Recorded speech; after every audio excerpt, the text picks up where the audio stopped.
Alors ici, je vous montre comment déterminer la forme algébrique d'une fonction à partir de sa représentation graphique et ça sur des fonctions linéaires.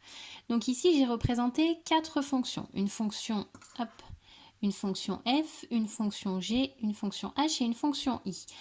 On reconnaît, alors je vais commencer par la fonction f. Je cherche sa forme algébrique, c'est-à-dire je cherche f de x égale, et je cherche la formule à mettre derrière.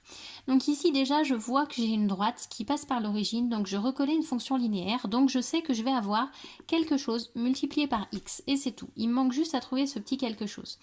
Pour trouver ce nombre-là, on va regarder au niveau de 1, où est-ce que se trouve ma fonction f. Donc au niveau de 1, ma fonction f se trouve ici à 2, donc ça veut dire qu'ici on est à 2x.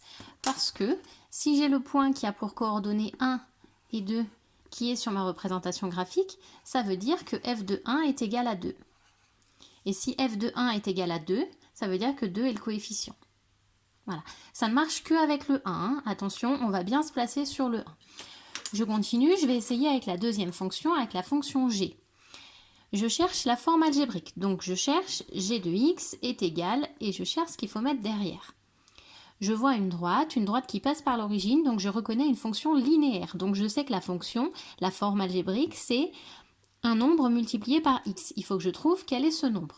Pour trouver quel est ce nombre, je me place au niveau du 1 sur l'axe des abscisses et je vais chercher ma fonction.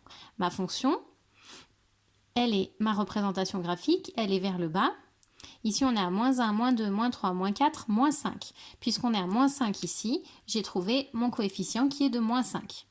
D'accord? C'est très simple. On voit une droite qui passe par l'origine, donc on sait que c'est une fonction linéaire. Donc on a un nombre fois x, il faut juste trouver ce nombre. Pour trouver ce nombre, on se place sur le 1 et on va chercher notre représentation graphique. Si on monte, le coefficient est positif. Si on descend, le coefficient est négatif et on regarde à combien on est.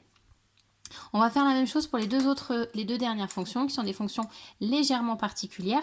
Pour la fonction h, je cherche la forme algébrique, je reconnais une droite qui passe par l'origine, donc j'ai quelque chose fois x. Je me situe au niveau du 1 et là ma représentation graphique elle est ici, hop, à moins 1. Je suis descendue que de 1 carreau, donc je suis à moins 1.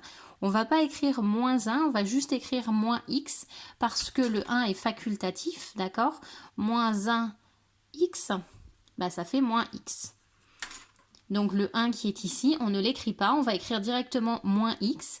Mais moins x, ça veut dire qu'on a un coefficient de moins 1, on a quand même une fonction linéaire. Pour la dernière fonction, la fonction i, je cherche la forme algébrique. Je vois une droite qui passe par l'origine, donc je sais que j'ai une fonction linéaire, donc je cherche un nombre fois x. Et bien ici, je me mets au niveau du 1. Au niveau du 1, ma fonction, elle est là. Ma fonction, elle est là, elle est à 1. Donc ici, on est à 1x. Donc 1x, bah, ça fait juste x en fait. La fonction ici, la forme algébrique, c'est i de x est égal à x. Parce que 1x, c'est égal à x. Donc on n'écrit pas le 1 qui est là, on met directement le x. Donc là, on a bien une fonction linéaire dont le coefficient est 1. On ne le voit pas. Pardon, on ne le voit pas, mais on a quand même un coefficient ici qui est 1 si on vous le demandait.